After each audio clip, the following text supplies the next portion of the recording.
Manipurbu chaokhatpa leibak ama oihangani haibagi thajaba amaga loinana Bjp yaokhibani adubu houjik thokliba irang asida center ki luchingba shing amadi Bjp party na louriba phirep ase pendabadagi Bjp Dagi pothare haina RK Somendro na phongdorakli wafam ase sangnaraba actor ama oibata natana haukiba kumja lising ani tara mapan gi lok sabha mikhalda miref oikiba social worker RK Somendro na hai Bjp Dagi pothare ge haiduna resignation letter Bjp Manipur Pradesh ki president da kusinaraba matung thangmai banda leiba mahaki mayumda pangthokpa paugi mifam amada phongdokhibani mifam aduda mahakna makha tana hai Bjp na lengak pairakpadagi Manipurda afaba chaokhatpa kya miyamna uba phangki adumakpu houjik tha manga fazilaklaba irang asida lengak asina maru oina center gi luchingba singna louriba thodang asida pendaba henmanbadagi party dagi miyamna hena lui haibagi wakalonda party thadokpani matung tarakpada mikhal thengnaba thengnadaba amadi party yauba yaudaba karisu thoidokte houjik thokliba irang asida miyamgi mang thaduna ahenba thodang loba ngamnaba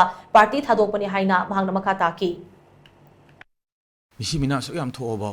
yum sa amai sa bo so wanara phau relief camp dele bi chinaw mem engang sing mem ahlaman sing tawi fium je yengai da bai tare farani ni haraga फरकदरा change लाद्रा हैगा change ला लाक्ता बदो central government आदि leader सिंजना हन्ना येंब्रेक तबे मोंग उबा हाइतारे करिनो तौरिज खंगतबा खोइ चमुम ना बाइतारे मांगु बंगांग सिंदो ना फोटो मुथोले अदि हिंगिंगाइगी फोटो कापा दुग लेगी तबे ता लेबा सुगु मु उरकांदा खोइजे